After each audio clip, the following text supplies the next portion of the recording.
Liverpool fan, that I can travel and watch Liverpool play every weekend. Okay, so this is a brief plan of what I will talk to you about. I will talk to you about obesity, why obesity is important, what is body composition, where we store our fat and why that is important, and then importantly, how can we use technology to measure how much body fat we have. Okay, obesity. So, I am English, so I am obliged to show you this image. Does anybody know what this is? This is the only time England won anything in football. This is the World Cup in 1966. 1966 was the year my university was called the university for the first time. This is our football captain, Geoff Hurst, holding the World Cup. This is 1966, England won the World Cup. Now, if you were to look at all of the English people celebrating in 1966, you would see that most of them were a healthy weight. So only 2% of the population were obese. And the average male weighed 65 kilograms. That was 1966. If we fast forward to 2016, and this is a more accurate representation of English football in 2016, we were knocked out of the European Championships by Iceland, a country that has only 300,000 people. If you were to look at our fans in 2016 and see their obesity levels, it is much, much worse. So we have obesity levels of around 27-28%, and the average male weighs 83 kilograms. So in 50 years, the United Kingdom has got very fat. And if you look around the world in general, obesity is a big problem. So this is data from 2014, and in 2014 there were 671 million obese people in the world. And of those 671 million obese people, half of them lived in these 10 countries. So it's not surprising to see that America is number one in the world for obesity. They have the highest number of obese people in the world. China and India are on that list because they have very big populations. So the percentage of obesity is low, they have a high number of obese people. And then you can see Russia, Brazil, Mexico, etc. It's thought that if we add overweight to obesity, then there are 2.3 billion people in the world who are overweight or obese. And that is higher than the number of people who are starving. So we have a real problem with too much food in many countries and not enough food in other countries. Now, although the UK isn't on that list, the UK is on this list. So this is a comparison of obesity rates in Europe. And I'm ashamed to say that the UK is the fattest country in Europe. So we have the fattest females, you can see at the top, and we have the third fattest males. My city, Birmingham, where Aston University is the fattest city in the UK. So I work in the fattest city, in the fattest country, in the whole of Europe. Which is why studying obesity is very important to me, because I can see when I look out of my office window, everybody is obese. So, now, Vietnam has a very different picture.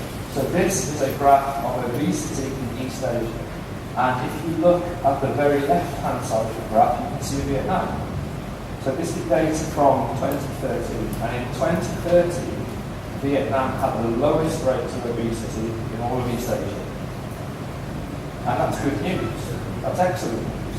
However, it is slightly worrying that actually we're starting to see more obesity in Vietnam, and particularly in children. So childhood obesity is beginning to be a problem in urban areas. So I am worried that this is like the UK in 1966. And for me, I am worried that in 50 years' time, you will have a big obesity problem. So, why is obesity important? Because it is just too much body fat. You can see here the consequences of obesity. So on the top right, you can see the physical effects of obesity. Cardiovascular disease or heart disease, different cancers, cancers of the gut and the breast are increased in obesity. Type 2 diabetes, which is most of my research is type 2 diabetes. Cardiovascular accidents or strokes, high blood pressure are all caused by obesity. Psychological effects such as depression, anxiety, dissatisfaction with the body, and social effects, having smaller social groups or fewer friends, being less able to get a job, are all associated with obesity. And most worryingly, we know that life expectancy in an obese individual is 9 years shorter than in a non-obese individual. So this is a big problem. So most of my research is for type 2 diabetes, and I think this is important for Vietnam. So in the UK, we have around 4 million, 3.5 million, 4 million people with diabetes. The most common type of diabetes is type 2 diabetes. This is normally found in older people, normally found in men. So I am a prime candidate for type 2 diabetes. I am 41 and I am male. In the world, there are more than 300 million people with type 2 diabetes. We know it is a complicated disease that has many different causes. And importantly, one of those causes is obesity. And if you look in America, which is the fattest country in the world, what we see is that in some parts of America, type 2 diabetes is as common in teenagers as type 1 diabetes. And that is very worrying. Equally worrying is future projections for Asia. So you can see on the right-hand side of this graph, the biggest increases in diabetes for the next 20 years are going to happen here in Asia. We are going to see very big increases in the number of people with diabetes. And that probably includes Vietnam. I will explain why now. This is why I am worried for Vietnam. So in the UK, which remember is the fattest country in Europe, we have diabetes rates of about 6%. 6% of the population has diabetes. Now in Vietnam, which is the thinnest country in East Asia, we also have 6% rate of diabetes. So I am worried that if your country starts to get fatter, if you see increased rates of obesity, your diabetes rate will increase very much. And that is worrying because diabetes is an expensive disease to treat. In the UK, we spend £120 billion a year on all of our health services, and 10% of all of that money is spent on diabetes. So this will cost Vietnam a lot of money if we cannot prevent it.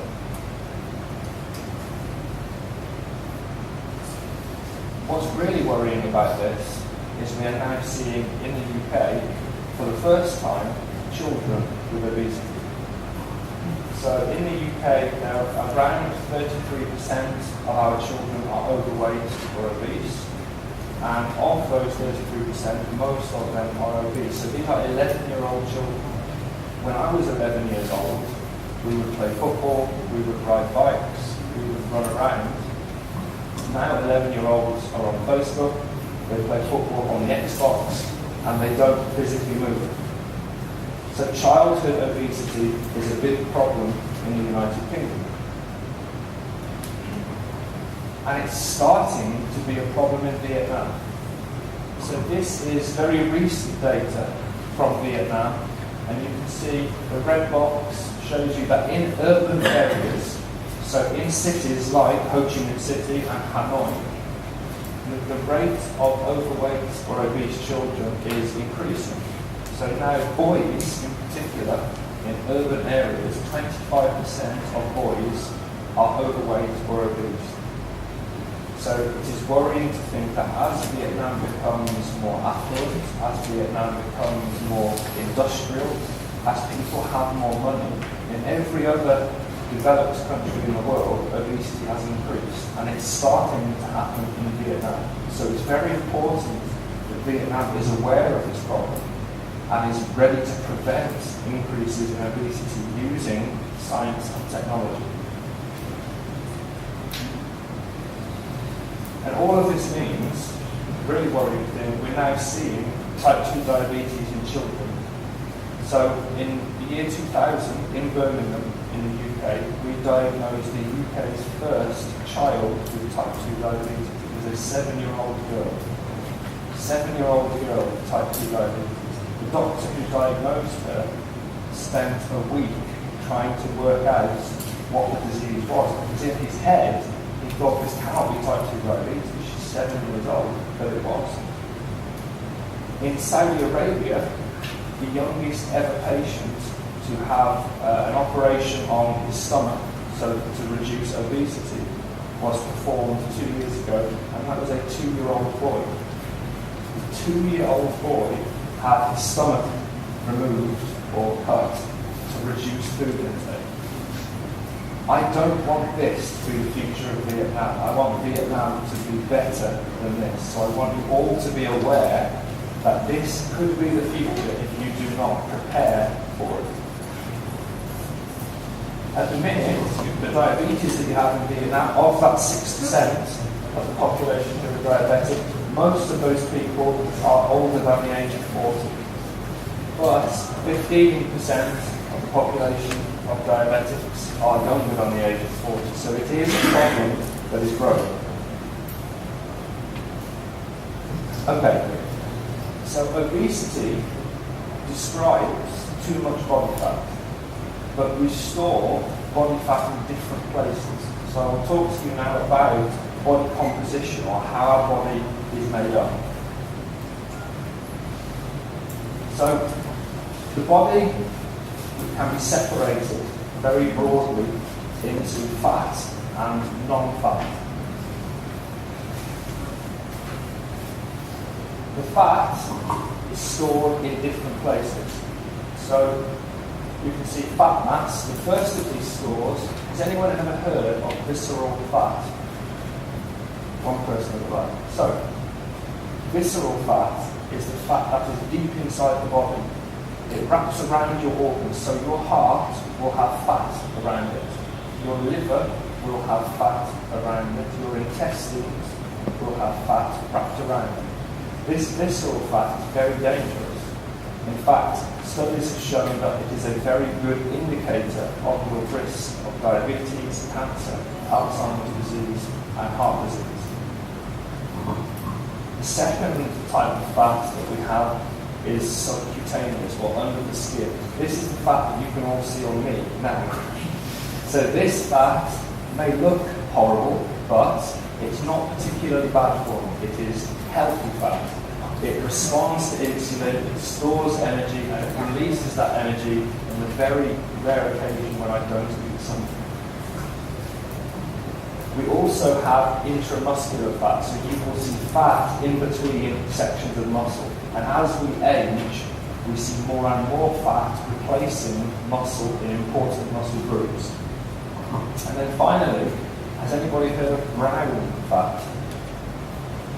So this is very exciting. Brown fat is what allows rodents to hibernate in the winter. And it was thought that humans have brown fat when we are born. So a new baby has brown fat. But as we grow up, it was thought we lose that brown fat. And now actually, some experiments in Sweden, some very cruel experiments. How would you feel if your lecturers, in the middle of winter, when it was snowing, made you stand outside in your underwear for 30 minutes in the snow, and then scanned you using a special scanner. Well, they did this in Sweden, and they showed that actually adult humans have brown fat. It's found underneath the collarbones, it's found between the shoulder blades, and it's found around the vertebra of the neck and the chest. And brown fat is very important because it does not store energy, it burns energy and produces heat. So we think this could be a therapeutic target for treating obesity. If we can increase the amount of brown fat, then you will burn more of your food energy and store less. The problem is it's very difficult to detect, and there are very few biomedical engineering methods we can use to detect brown fat. We can use a positron emission tomography scan, we can use radioactive isotopes, but these are invasive and these are expensive. So that's our body fat. The rest of the body we call fat-free mass. So that's our muscles, our bones, our organs, connective tissue and blood. So that is what our body is made up of, and that's what we can measure using different technologies. Okay, so this is the normal body fat percentages. It should say women in the blank box on the left. So men, a normal healthy body fat percentage is between 8 and 22%. For all of you guys, between 18 and 34. For me, because I'm slightly older, luckily, a healthy body fat is between 10 and 25%. Now, ladies, you are allowed more body fat than we are. Because of your reproductive capacity, women have more body fat than men. So a normal range of body fat for women is between 20 and maybe 40% body fat. Now this is important because currently if you go to the doctor and if your doctor thinks you might be overweight, he won't measure your body fat. He will weigh you and he will measure your height and he will calculate body mass index or BMI, which is what I'm here to talk about today. So this is a picture of fat cells. These are fat cells which I grew in the lab. They're very empty. They're very boring cells to look at. There's nothing in a fat cell apart from a big droplet of oils. So if you prepare a slide of fat cells, they look rubbish. And it's just like a honeycomb of nothing because the oil gets stripped out and you have very little else in the cell. That's because adipocytes or fat cells have evolved to just store fat. They are very good at storing fat. But interestingly, they don't just store fat. So your fat cells, everybody in this room has a fat cells in their body which release hormones. And we know that your fat cells release about 350 different hormones. And those hormones have effects throughout the body. They control appetite in the brain. They control the rate of your heartbeat. They control how your liver functions. They control how your muscles function. And what we know is that as you gain weight, as your adipocytes get bigger, they change how they secrete these hormones. So the good hormones, the hormones that have beneficial effects, are reduced. And the bad hormones, the hormones that have negative effects, are increased. So as adipocytes increase in size, they become slightly evil. Okay, so where do we store our fat then? The different fat storage sites. Okay, so again, I have bad news for the gentlemen in the room. You can see the picture on the top right here. Men and women store their body fat in different places. So as you can see on me, men store their body fat from here to here. And we call this apple-shaped body fat. Women store their body fat from about here to about here. And we call this pear-shaped body fat. Now occasionally, women will store their body fat up here as well. And in that situation, they have a much higher risk of disease. And we know that the reason men have higher rates of heart disease, higher rates of cancer, is because they store fat in this area. So this is a very big problem for men. So, again, in terms of measuring the risk of your weight gain, BMI is not a very good measure because it doesn't tell you where your body fat is. Instead, we can use measures like waist-hip ratio. So if you get a simple tape measure and measure your waist circumference around your belly button, and then measure your hip circumference, for a man, the ratio should be less than 0.9 to be healthy, and for a woman, the ratio should be less than 0.85. And there's good evidence to suggest this very cheap method is better than BMI.